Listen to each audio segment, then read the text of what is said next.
Weston. As your video lesson for today, there are 4 things I want to talk about. I'll go down the list of those 4 things, and if you have questions at the end or want me to look at anything, have your mom or dad shoot me over a message, and I will do my best to answer. So let's get to it. So the first thing is, thank you so much for sending the video over. It was very helpful for me to see what's going on with your playing, and that way I can make more better comments. So first thing is E minor pentatonic, the 3-note sequence plus the hammer. Hammers are sounding good. I can hear that click when you do the hammer. So that's good. That's a good thing. Slow down a little bit on the patterns. Sometimes it's a weird thing that happens sometimes. Like, it's happened to me before where, say if I'm working on a piece of classical music or something and I have it mostly memorized and I stop looking at the paper so much. And this happened before me in the past. So I've learned the piece about 90%, 95%. I've learned the piece. And then I'm practicing and I'm playing it and I'm like, wait 1 second, is that how it's really supposed to go? And I go back and check the score or the music and I go, oh no, I flipped a section or something like that. Or no, there's a repeat there. I have to learn the repeat part. So this is the little details that we want to make sure that we're practicing. So slow down and make sure you're playing each of the sequences correctly. I think one where you jumped over a sequence. So go through each individual sequence, practice on its own, and then string them together. So say for example, it would be this: 1, 2, 3, 1, 2, 3. And just do that much at first, right? So I might just do this. Right, and you stop there and go, okay, what's the next one? And stop there and just do that individual one. So not going back to the beginning, but just from that spot. And then what I'll do is I'll string those 2 things together while keeping the paper out still. I always keep the paper out. That way if I have questions or I get confused or I'm well, let me just double check to make sure I'm doing the right thing. It's right there, right?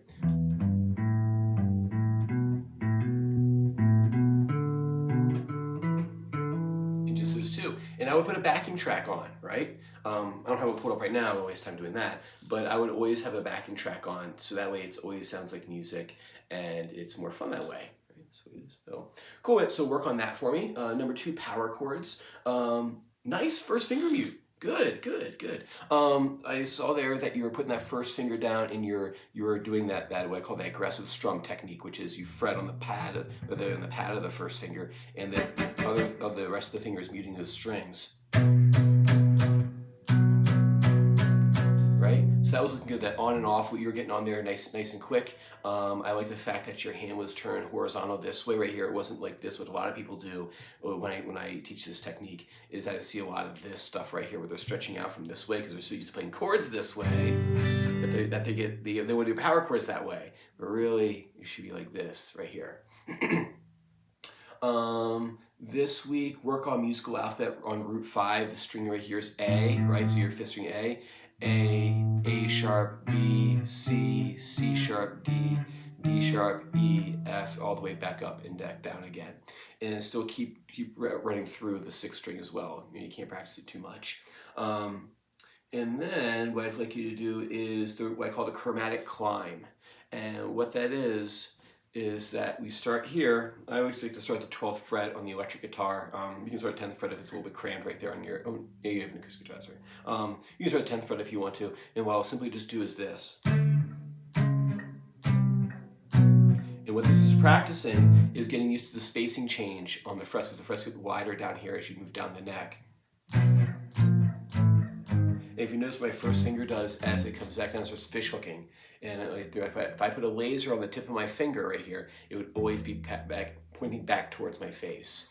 So as I move further down here, that first finger curls, right? And is always pointing back at myself.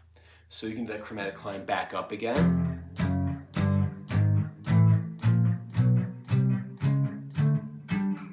Down root 5 now.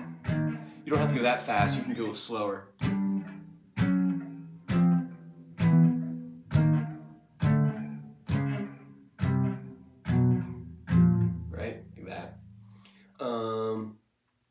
Oh, that's right. So on root 5, we have to be a little careful on this one. What I mean by that is say I'm here at the 7th fret on this E right here on the 5th string doing a power chord shape.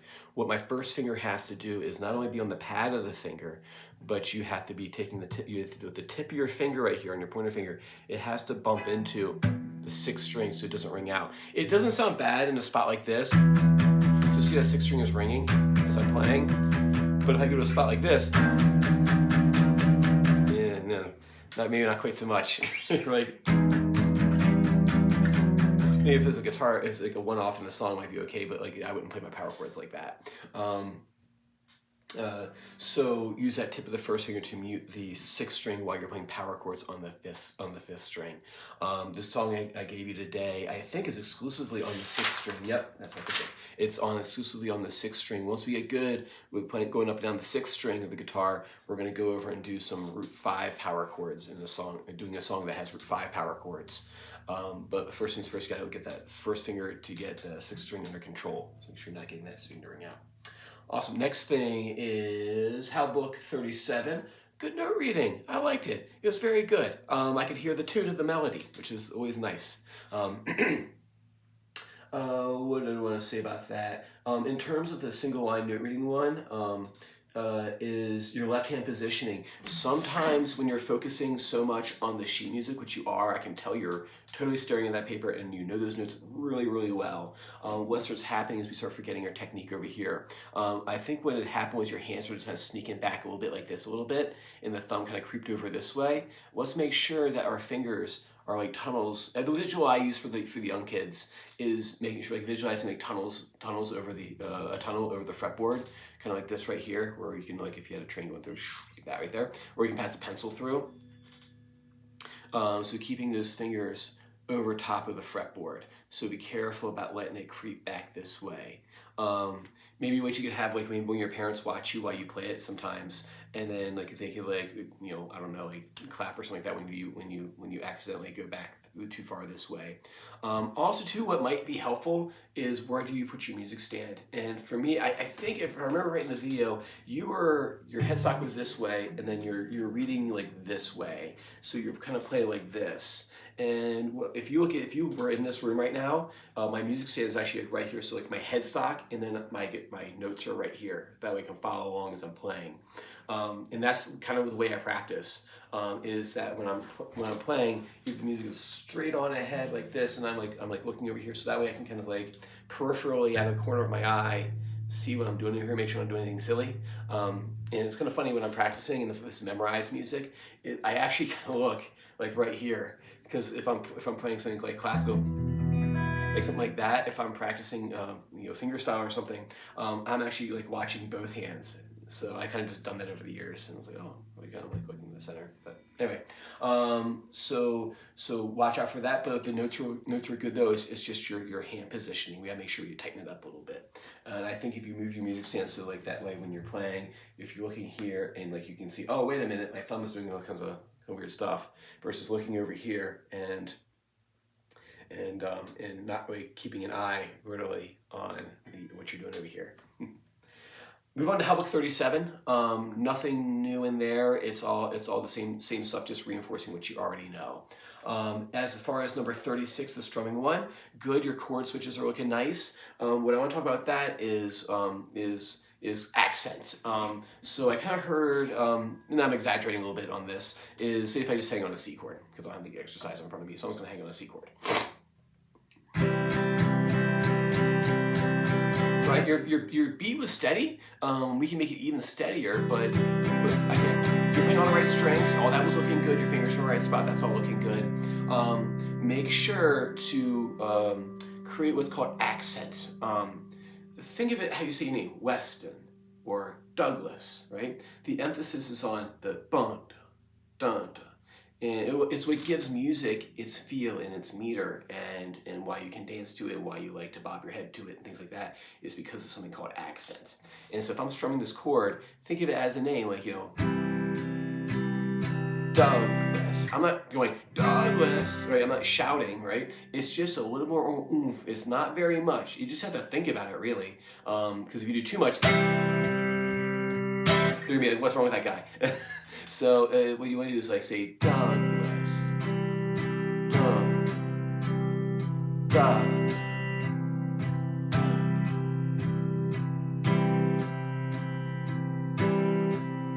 So you can practice going, saying your name or something like that, and then west. And that emphasis that you put on the first syllable of your name is pretty much what you want for playing even power chords. Where when we get into later on in this lesson, going to rock and roll counting, this is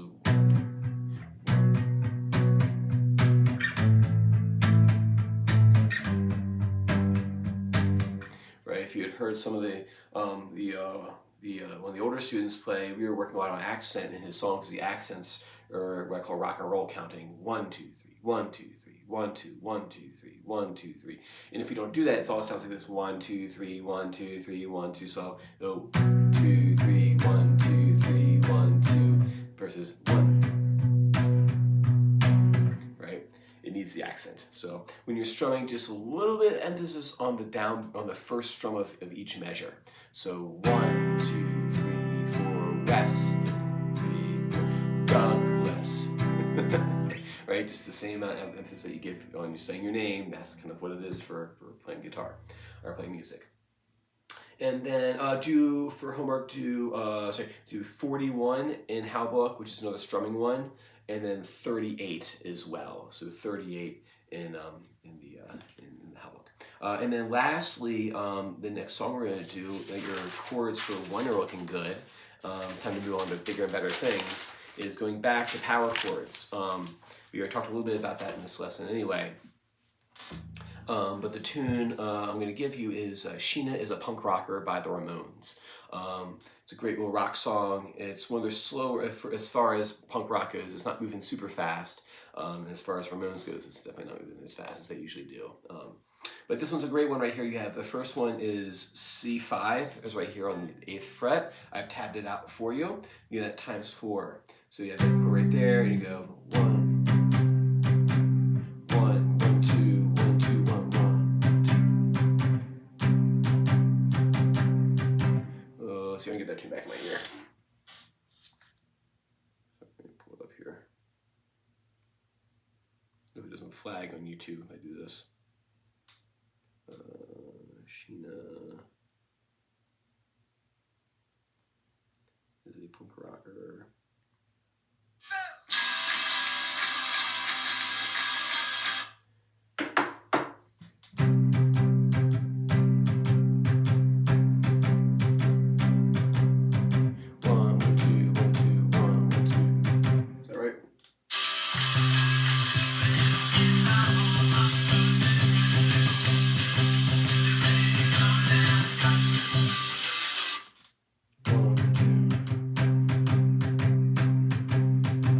Let's do that for right now. 1, 2, 1, 2, 1, 2. So you have it right there. You have 1, 1, 2, 1, 2, 1, 1, 2, 1, 2. That's the count of it.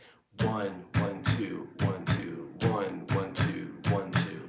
So we're not counting 1 and 2 and 3 and 4, and we're counting what's called rock and roll counting. We're counting how many things happened and groupings of things. 1, 1, 2, 1, 2, 1, 1, 2. You're gonna do that times 4 in that C5 chord. 1, 2, 1, 2, 1, 1, 2, 1, 2, 1, 1, 2, 1, 2, 1, 1, 2, 1, 2. Coming down here to G5 at the 3rd fret, same thing, except for twice. 1, 1, 2, 1, 2, 1, 1, 2, 1, 2. And then we're gonna go back to the C5. 1, 1, 2, 1, 2, 1, 1, 2, 1, 2. That's the verse. 1, 2, 3.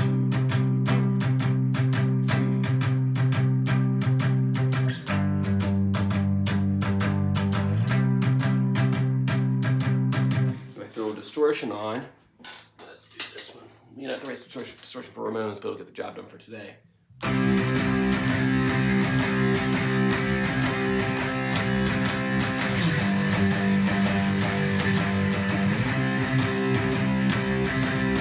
Then we're going to the pre-chorus. Same count as above, so I didn't write that out. Going to go to A5 right here. And then down to F5. Times 2 is going to sound like this.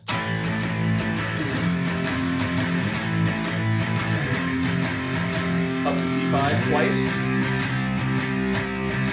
G5 4 times that pattern. 2, 3, 4. All together from the pre-chorus.